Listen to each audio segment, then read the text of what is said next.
Olá, tudo bem? Meu nome é Kleber Werneck e esse é o programa Análise Direta, um programa de entrevistas do canal HIT Notícias, que é transmitido para todo o Brasil e mais 190 países pelo canal 1 Europa. E o nosso programa traz a cada oportunidade um especialista renomado falando de um tema muito importante para o seu dia a dia. Hoje, por exemplo, está aqui ao meu lado a doutora Paula Tonani, ela que é advogada, né, especialista em empreendedorismo, e vai falar muito para a gente aqui como empreender, quais os cuidados que as pessoas devem ter na hora de abrir o negócio, especialmente agora, nesse momento de pandemia. Tudo isso a partir de agora no programa Análise Direta.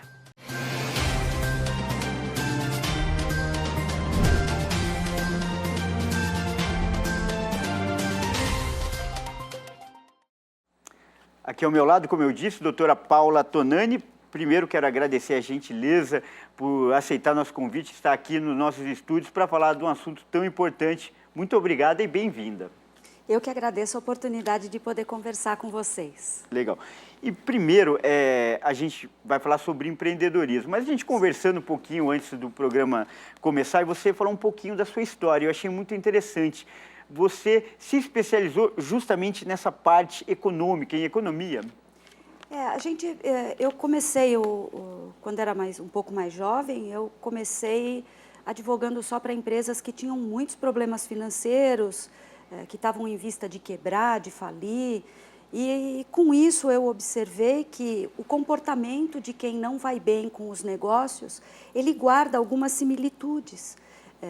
E passei a estudar, então, o superendividamento, passei a estudar, enfim, me embronhei por este caminho de entender melhor por que as pessoas se endividam, qual o comportamento padrão delas. E daí nasceu a necessidade, então, de ensinar as pessoas a cometerem menos erros quando elas empreendem. Seja empreendendo num trabalho novo, seja empreendendo num negócio novo, enfim, em qualquer nova etapa que a pessoa precise desenvolver dali para frente. Olha, Paulo, o seu trabalho é muito importante, porque você não está ajudando só o empresário, só o bem-estar desse empresário. O seu trabalho tem consequências sociais. Afinal, uma empresa ela emprega pessoas que dependem daquele salário para viver, o que gira a economia e também causa bem-estar para muita gente, influi em segurança, influi em lazer, influi em cultura. Então, manter uma empresa saudável é garantir o bem-estar de muitas pessoas, né, Paula? As empresas que mais empregam são as pequenas, né? Por incrível que pareça, as que mais geram impactos positivos no social. Esse é um dado. Outro dado também é que a grande maioria das empresas que abrem, os CNPJs que abrem, a gente tem dados estatísticos no próprio site do Sebrae que são assustadores, as empresas que abrem, 70% delas fecham antes de 5 anos. E esta falta de solução de continuidade é que traz instabilidade, não é? A instabilidade, ela deriva justamente desse turnover tão alto nos empregos, desse fechamento tão rápido das empresas. As pessoas, elas se preocupam muito em abrir, elas dão conta de administrar os primeiros 6 meses, mas elas muito pouco, até por conta do país que a gente vive e do momento que a gente vive também, elas não conseguem se planejar para daí 2 anos, daí 3 anos. Isso é inimaginável. As pessoas, elas se administram para 6 meses, não é? E, às vezes, essa falta de capacidade que a gente tem por fatores externos e internos acabam causando, às vezes, a tomada de decisões erradas, né? Num país como o Brasil, em meio a uma pandemia, como é que eu me programo para daqui a 1 ano?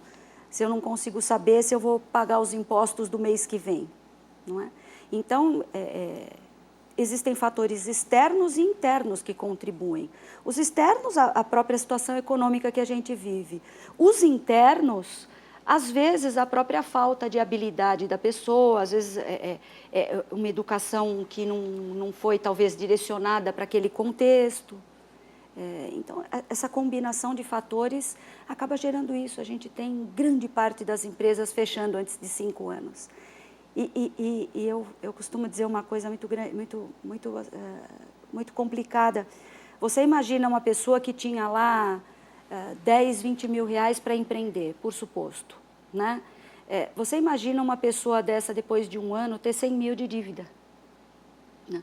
Porque o grande problema não é a empresa ou o negócio não dar certo, é a pessoa sair muito pior do que ela entrou. Muito interessante e um alerta que você faz aí. Inclusive, dentro disso, eu li na internet, você tem um conceito muito interessante sobre empreender. Não é só abrir um negócio, mas garantir a segurança e a solidez.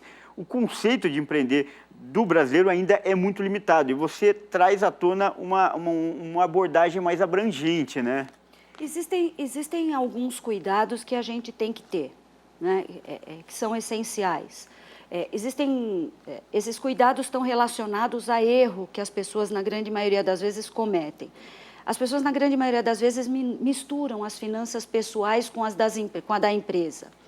É comum, às vezes, eu ser procurada por pessoas que estão com dificuldades dizendo, se olha a conta da pessoa física e da jurídica, aquilo já virou um imbróglio completo, né?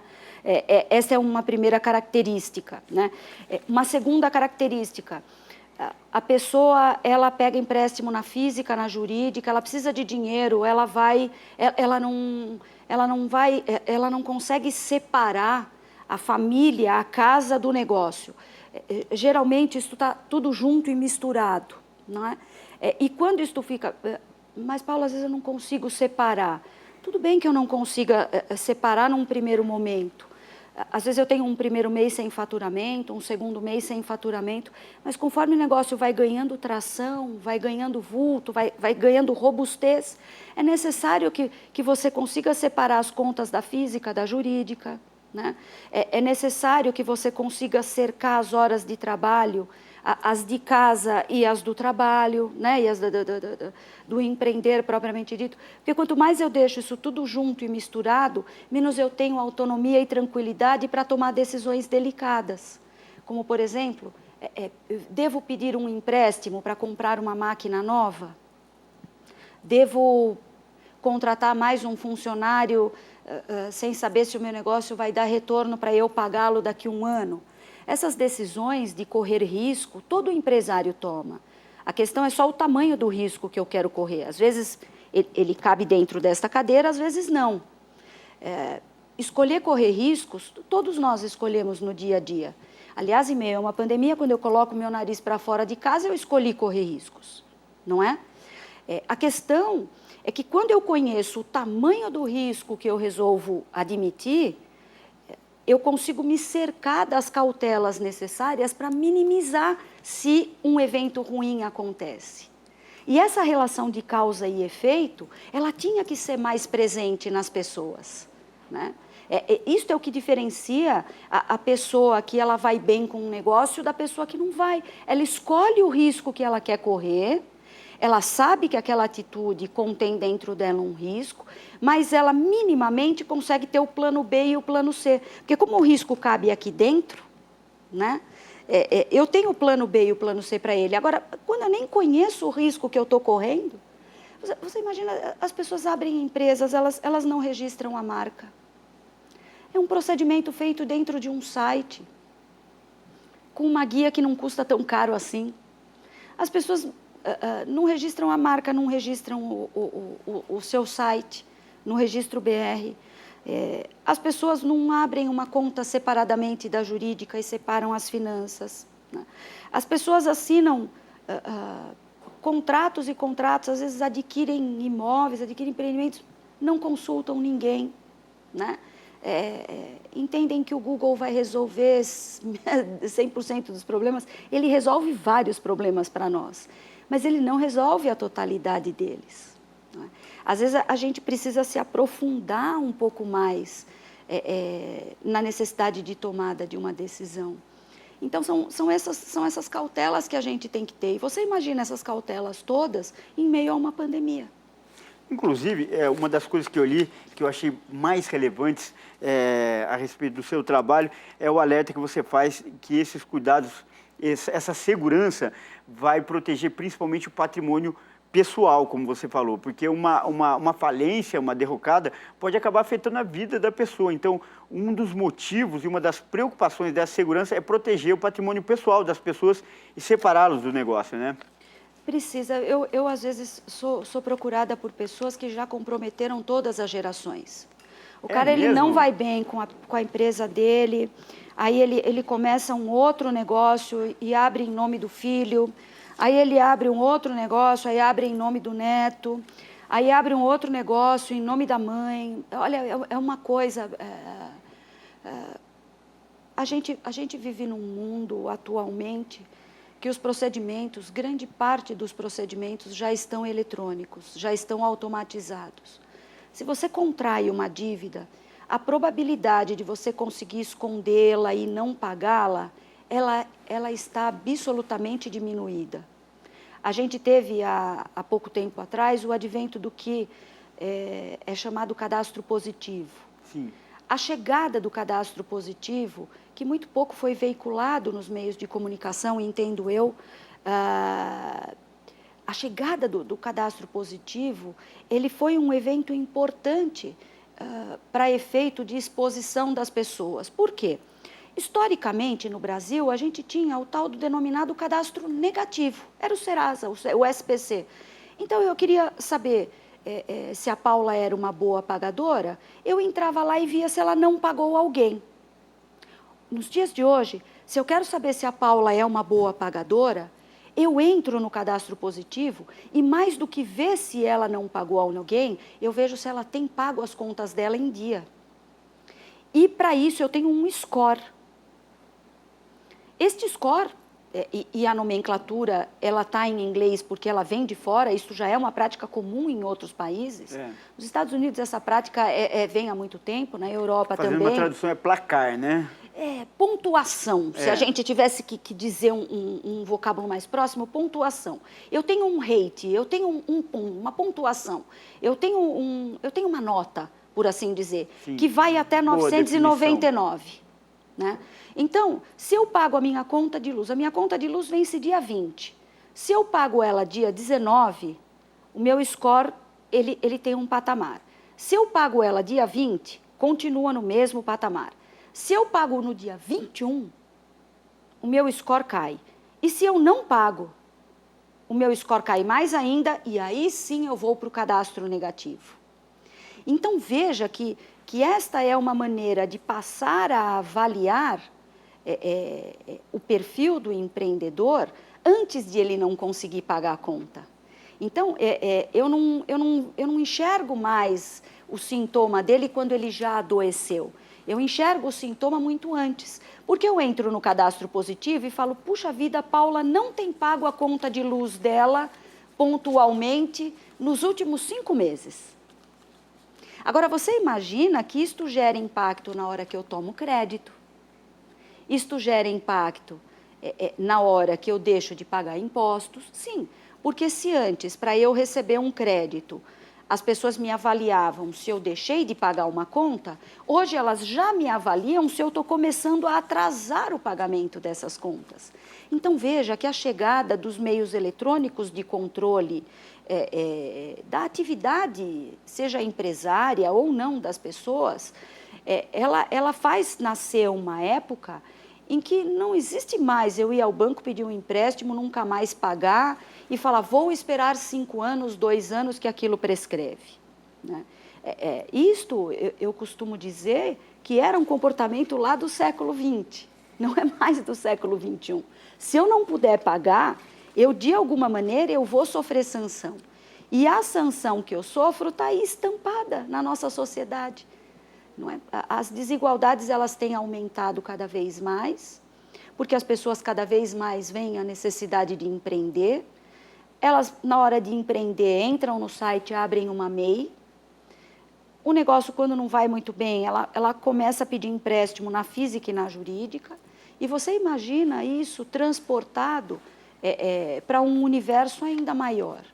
Então, as pessoas precisam ser advertidas de que daqui para frente, mitigar risco, calcular risco, é muito importante para você ter o plano B e o plano C. Né? Quando eu calculo o meu risco, eu faço o meu plano B, ainda que ele não seja o melhor de todos. Né? Doutora, nós vamos chegando ao final agora desse primeiro bloco. mas continue ligado, porque no próximo bloco a doutora Paula Tonani vai dar dicas de como se prevenir, de como proteger o negócio e falar também dos erros mais comuns que são cometidos por quem começa a empreender, por pessoas que não têm tanta experiência. Portanto, não saia daí, daqui a pouco a gente volta.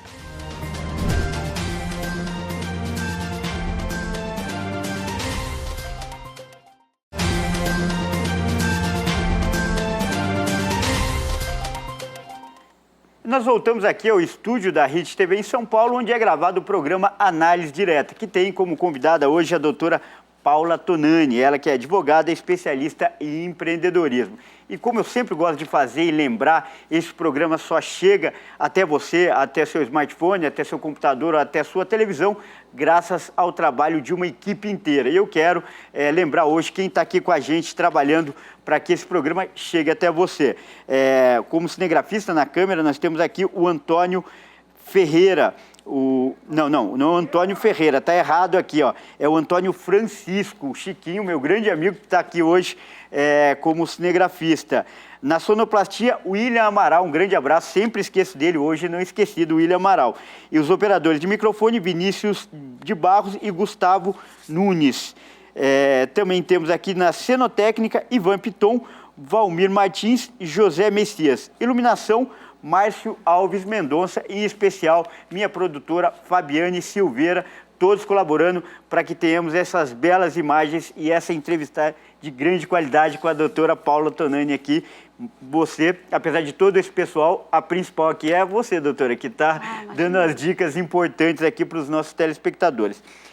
E uma das coisas, a gente está falando de segurança em vários aspectos, mas especificamente a segurança jurídica. Poucas empresas se atêm a esse detalhe, a essa preocupação de ter um acompanhamento de um advogado, de um especialista, para dar o suporte em relação às leis, em relação a todas as exigências da legislação. No Brasil, a gente tem um emaranhado, um imbróglio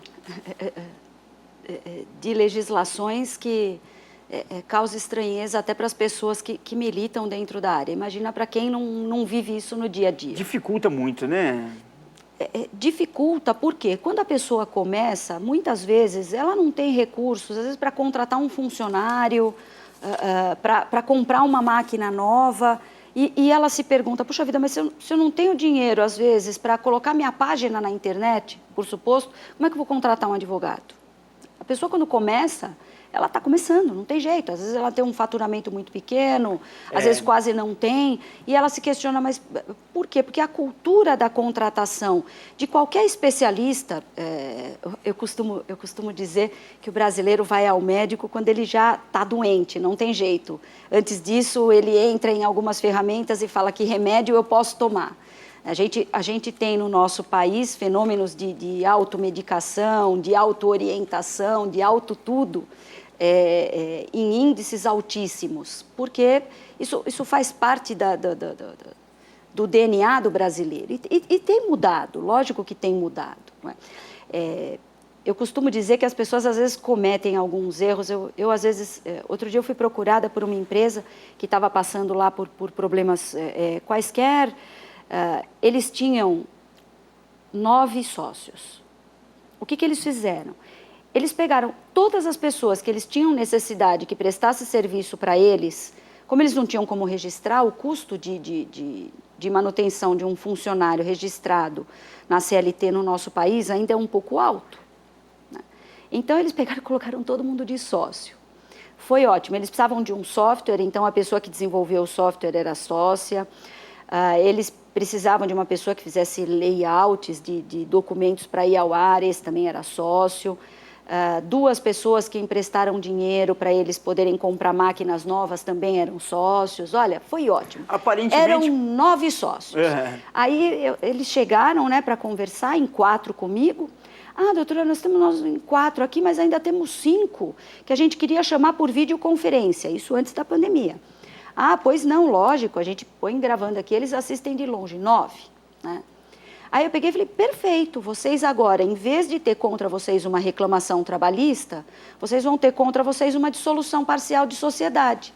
E aí eu quero ver vocês conseguirem recursos no banco, quando alguém for puxar o seu histórico e ter lá, em vez de uma reclamação trabalhista, uma briga de sócios. Entende? Que é muito mais grave, muito mais difícil. Exato, exato. Então, às vezes, porque o custo de registrar uma pessoa é muito alto, eu coloco ela de sócia, eu faço ela abrir uma pessoa, uma PJ e peço para emitir nota.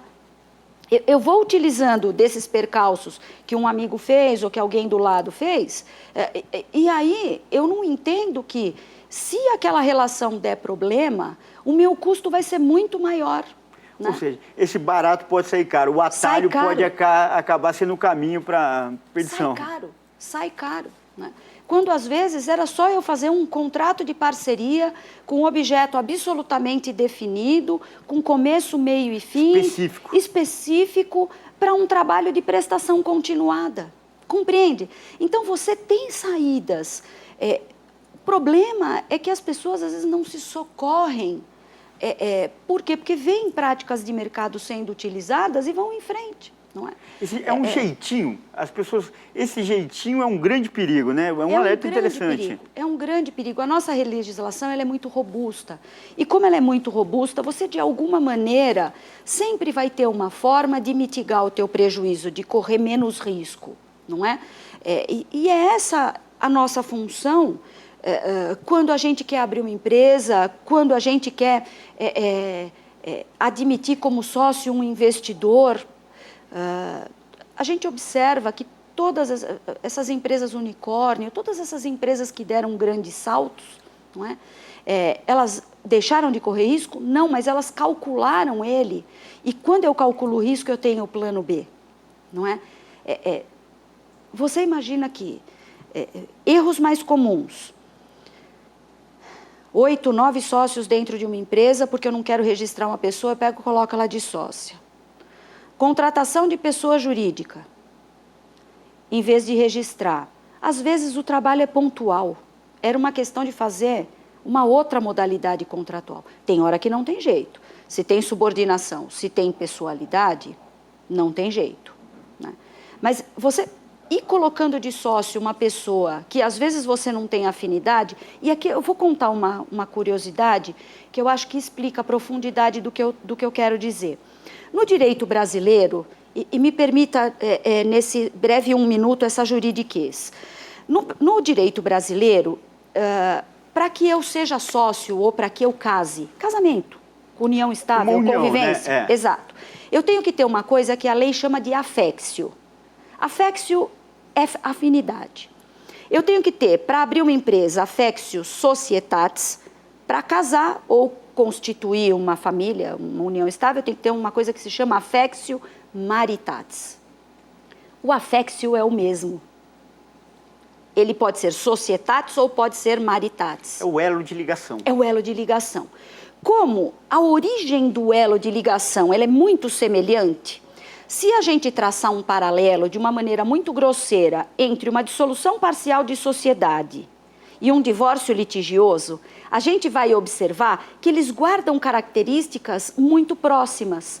E por que eles guardam características muito próximas? Porque a origem da relação, essa afinidade que eu precisava ter para que eu pudesse fazer surgir essa relação jurídica, como eu costumo dizer, ela tem a mesma origem. Se ela tem a mesma origem, se você observar, uma vez num texto que eu fiz, eu tracei os paralelos entre os direitos e deveres do cônjuge e os direitos e deveres do sócio. Eu estou achando sensacional, né, essa comparação. Se você observar, por favor, feitas as devidas ressalvas. Sim, do ponto de vista técnico legal. Feitas as devidas ressalvas. Mas se você observar, no fundo do túnel, a luz que lá se apresenta, se você observar as características, elas guardam similitudes. Elas são proporcionais. Elas são sobre certos aspectos equivalentes. Porque a afinidade é a mesma, é o affectio societatis e o maritatis. Então as pessoas precisam entender que quando elas colocam 7, 8 pessoas como sócias, elas casaram com essas pessoas. Ô, louco. É verdade. Elas não estão compreendendo isso. Aí elas me procuram, Paula, mas porque o meu sócio está negativado no Serasa, eu, na minha pessoa física, não consigo crédito barato. Não, você casou com ele. Vamos fazer isso. Você está casado. Aí a pessoa sofre uma reclamação trabalhista, a empresa não paga, é despersonificado para o sócio. Às vezes eu tenho que responder por uma... Tem. Mas eu só emprestei meu nome. De um modo grosseiro, doutora, vidas vão ser compartilhadas para o bem e para o mal. Você casou. Você não está entendendo que quando você foi lá na junta comercial, lá no cartório, onde quer que seja, assinou um contrato social, botou teu nomão lá, né? E informou para os órgãos públicos, eu partilho de interesses comuns com o Kleber, com a Paula, lá eu estabeleci, em última análise, de uma maneira muito grosseira, por favor, eu casei. Eu casei. E às vezes as pessoas me procuram, eu falo assim, vocês já namoraram? Vocês já viajaram no final de semana para ver se vocês se dão bem? Vocês já estabeleceram parcerias anteriores? Ou vocês estão casando sem se conhecer? Porque é um casamento. Você já tirou o Serasa dele para ser sócio dele? Sim, porque se ele tiver negativado no Serasa, se você tiver negativado no Serasa e você virar meu sócio, o que vai acontecer quando eu precisar de empréstimo? Puxam o meu CPF, as empresas onde eu sou sócia, o CPF dos meus sócios. Se os meus sócios são maus pagadores, o que acontece com o dinheiro que eu preciso pedir emprestado? É óbvio, vai ficar mais caro. E não precisa ser... não precisa... É um raciocínio lógico básico, né? Mas que nem sempre as pessoas se atêm. Exato. Né? Por isso que tem que tomar cuidado. Né? Tem que tomar cuidado onde você amarra o teu burro, Kleber. Agora, uma das consequências disso é que muitas empresas que estão começando, empresas de até 2 anos, é muito comum sofrerem processos trabalhistas por conta justamente disso. Mas eu vou pedir um tempinho, porque agora nós estamos chegando no final do segundo bloco e você vai responder essa pergunta no terceiro e último bloco. E vai falar também sobre pandemia e startups. Tudo isso no terceiro bloco, muito interessante, não saia daí.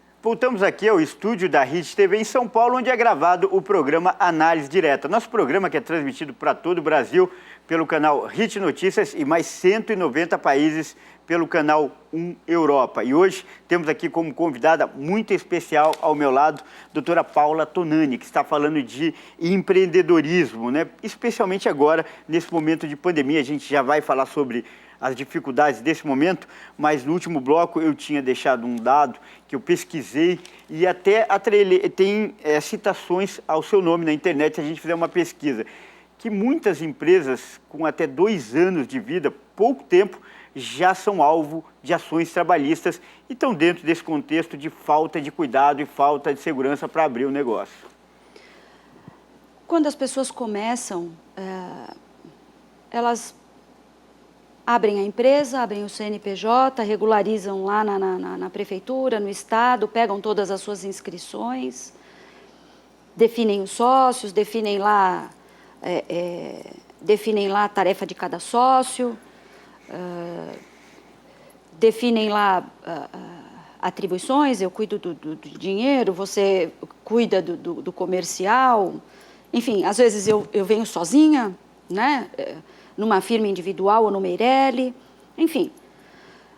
Passados alguns meses, às vezes o capital inicial que eu tinha começa a chegar no limite, ou não, às vezes eu começo a ir muito bem, então vem a necessidade de investir. Conforme eu vou crescendo, é natural que eu precise de pessoas. Ninguém faz chover sozinho. Não existe fazer chover sozinho. Muito poucas atividades a gente prospera sem o auxílio do nosso próximo. Não é?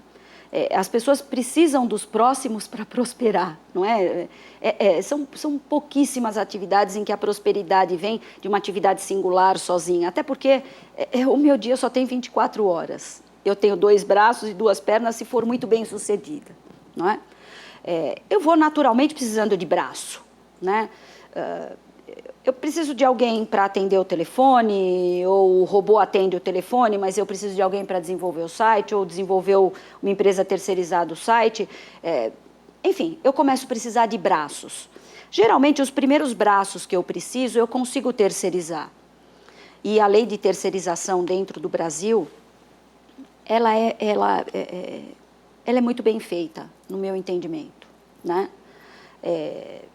Eu começo a terceirizar, porque, logicamente, eu vou fazendo os primeiros investimentos que eles não estão diretamente relacionados à atividade fim do meu negócio. Então, eu terceirizo porque eu preciso de questões pontuais.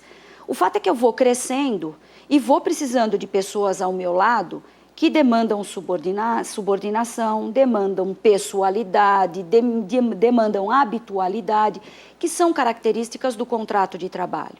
A partir do momento que você precisa da ajuda da Paula todo dia às 8 da manhã para tirar o copo daqui, pôr aqui, e se eu não tirar o copo daqui, pôr aqui, alguma penalidade eventualmente eu posso sofrer? E aqui eu sei que o vocábulo penalidade é muito forte, mas é uma maneira de se manifestar da sanção, né?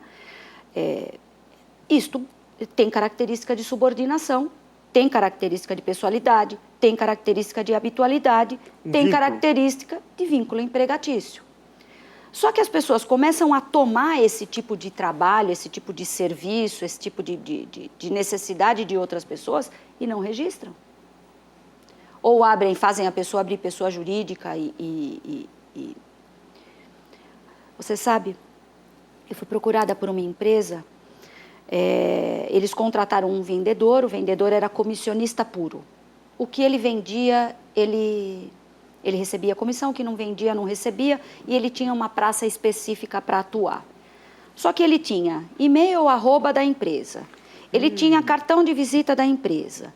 Ele, todo santo dia, apesar do trabalho dele ser externo e sem controle de horário, ele, todo santo dia, mandava mensagem para o dono da empresa se já tinha chegado, se não tinha chegado, se tinha saído, se ia para o outro, e o dono devolvia a mensagem. Não, hoje não vá nesse, vá no outro, né? Bom, esse rapaz ganhava por mês R$ 5.200. Só com as comissões. Comissionista puro, certo? Na média, né? Tinha mês que ganhava 1.000, 2.000, mas tinha mês que ganhava mais. A média lá dos últimos 12 meses dele era 5.100 e poucos reais. Ele trabalhou para essa pessoa 2 anos e meio, quase 3. Eu não quero lhe dizer o valor da reclamação trabalhista, apesar que você está sentado. Mas o pedido dele era de mais de 300 mil reais. Puxa vida, olha só. Vínculo, registro, FGTS, hora extra, férias. Se ele vai ganhar tudo aquilo, é outra questão, né? Mas só o fato de ele pedir, a pessoa que é uma pessoa de bem, ela já não dorme de noite. Aí, às vezes, uma reclamação trabalhista dessa perturba o empresário a um ponto... com qualidade de vida. O cara ele já fica sem tranquilidade de tomar, porque se a pessoa ela tem uma estabilidade emocional melhor, tudo bem. Se ela não tem, ela já não... Você imagina o dia seguinte de uma pessoa dessa que tem que ligar para o advogado, pedir para o advogado fazer a defesa. Não existe advogado na face da terra que possa garantir que vai ganhar uma ação dessa para o cara. Quem é que vai garantir um negócio desse? Quando vê aquelas características, tem que dizer no mínimo para a pessoa, olha, existe chances de você perder. E aí o que começa a acontecer? A pessoa que tem outras decisões para tomar tem que conviver com esse barulho, né, aqui atrás, seguindo em frente, né? Você imagina isso levado para a estratosfera de que nós temos grande parte das pessoas trabalhando em home office. Vocês já viram os requisitos para poder trabalhar em home office? Será que a grande maioria das pessoas sabe desses requisitos para pôr uma pessoa empregada trabalhando em home office? Número 1. Número 2, em sabendo desses requisitos, será que ela atende?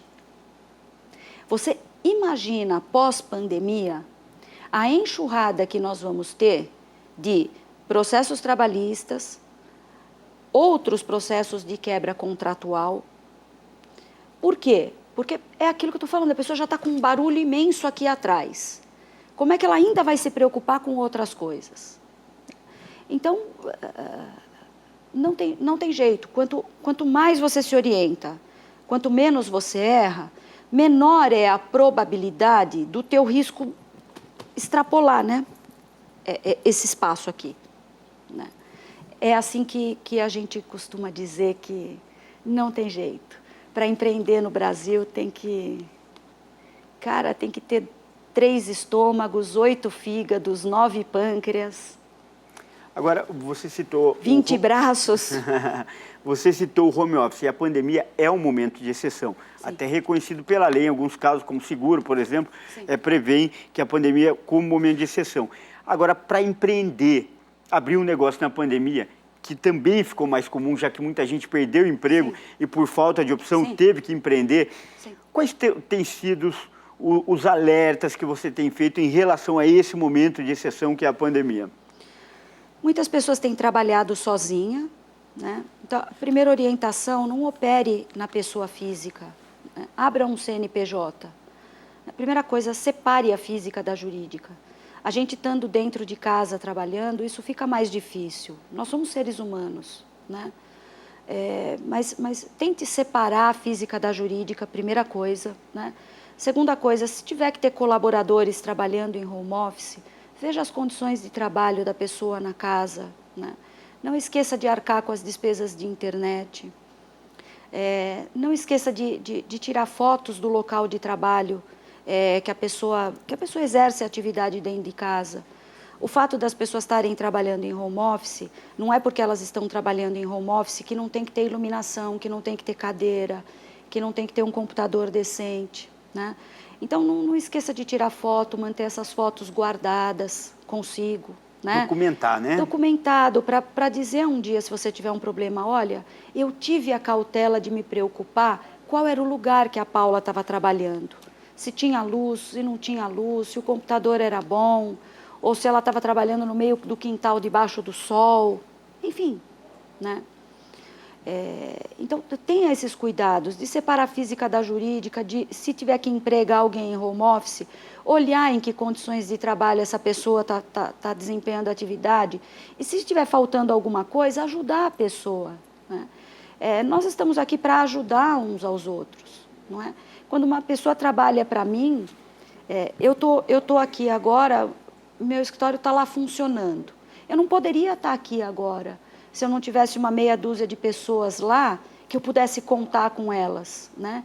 E que elas vestissem a minha camisa, mesmo sem eu estar lá. Nós precisamos um dos outros. Eles precisam de mim aqui, eu preciso deles lá. Muito bacana, né? Isso. Então, quando eu me preocupo em que condições a pessoa está trabalhando na casa dela, eu estou me preocupando com o meu semelhante também, sem prejuízo daquilo ser uma relação de emprego ou não.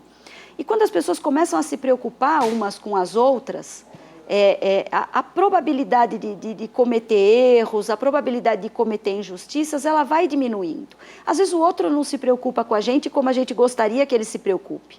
Mas esse é problema dele, não é problema nosso, a gente que faça a nossa parte, né? Então vamos nos preocupar como que a pessoa está trabalhando em casa, vamos separar as contas da física da jurídica.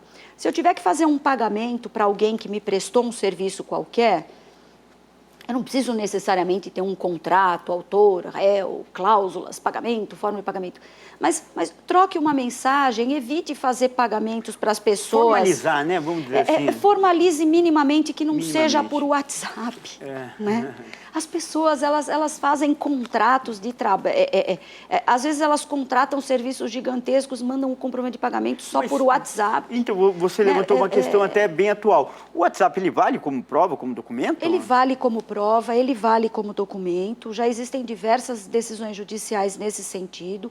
Ele serve como prova de uma relação de emprego, ele serve como prova de um contrato qualquer de prestação de serviço, não só na esfera trabalhista, na esfera civil também, e muitas vezes é utilizado de prova na esfera criminal, não é? Só que o que acontece? Às vezes a gente perde o telefone, às vezes é roubado, às vezes não tem um backup. É frágil, né? É frágil, isso pode acontecer. Quantas vezes eu não quero recuperar uma mensagem, puxa, olha, outro dia eu estava lá no escritório, quebrou o portão, eu falei, puxa vida, qual que é mesmo o nome daquele rapaz que arrumou o portão para nós há um ano atrás? Ele foi tão bacana conosco, veio aqui, arrumou, nos atendeu de uma maneira tão né, tão bacana, cadê o contato dele? Você imagina se isso estivesse num WhatsApp de um colaborador meu que já não está mais lá. A gente tem que ter preocupação em guardar alguns documentos. Minimamente, eu contratei alguém para fazer meu site, eu mando o comprovante de pagamento para o cara pelo WhatsApp e nunca mais. Ah, mas o WhatsApp vale como prova? Ele vale. Você tem o WhatsApp de um ano atrás guardado no teu celular? Só que aquilo que eu falei, como a maioria das empresas dura muito pouco tempo, as pessoas, às vezes, elas estão preocupadas com o dia seguinte. E o que é natural, não é aqui uma crítica. Né? Quantas vezes você, a gente não está preocupado só com o dia seguinte. Mas a gente tem que tentar, minimamente, fazer esse exercício de olhar daqui a um ano. Puxa, se daqui a um ano eu precisar de algum reparo no meu site, como é que eu vou pegar a minha troca de mensagem de um ano atrás? Então, são pequenos cuidados que a gente tem que tomar na vida nossa diária, não é? Que nos ajudam sobremaneira a correr menos risco, por incrível que isso possa parecer. Legal. Doutora, nosso programa vai chegando ao final. Sim. Aliás, quero já ressaltar como foi útil a sua presença aqui. As dicas foram extremamente valiosas e eu tenho certeza que muita gente se interessou. Até por tudo isso, reserva esses minutos finais para você fazer as suas despedidas e, principalmente, deixar os seus contatos, suas redes sociais, enfim, como as pessoas podem te encontrar. Ah, pois não. Eu quero agradecer a oportunidade de estar aqui com vocês.